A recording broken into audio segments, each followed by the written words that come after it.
Hello guys, ഇന്നത്തെ video നാട്ടുംപുറത്തെ ഒരു വെള്ളച്ചാട്ടം നിങ്ങൾക്കായി കാണിക്കുവാൻ വേണ്ടിയാണ്.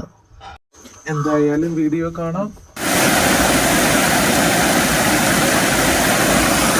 ഈ വെള്ളച്ചാട്ടം വരുന്നത് കൊല്ലം ജില്ലയിലെ വെളുന്നല്ലൂർ പഞ്ചായത്തിന്റെ അധീനതയിൽ വരുന്ന ഒരു ഗ്രാമീണ സുന്ദരമായ ഒരു വെള്ളച്ചാട്ടം തന്നെയാണ്. അധികമാരും പോയിട്ടില്ലാത്തതും അതിമനോഹരമായ ഈ വെള്ളച്ചാട്ടത്തിൽ കാണാൻ വളരെ ഭംഗിയുള്ളത് കൊണ്ട് തന്നെയും ഇവിടെ ഒളിഞ്ഞിരിക്കുന്ന ഒരു അപകടം എന്നും അപകടം അറിയാതെ അവിടെ പോകരുത്. എന്തെന്നാൽ ഇവിടെ വഴുവഴുപ്പുള്ള പാറയാണ്, അതിനാൽ തന്നെയും തെന്നി വീഴാൻ ചാൻസ് കൂടുതലാണ്. അതിനാൽ ശ്രദ്ധാപൂർവമാണ് അവിടെ നിന്നുകൊണ്ട് ഫോട്ടോസ് എടുക്കേണ്ടത്.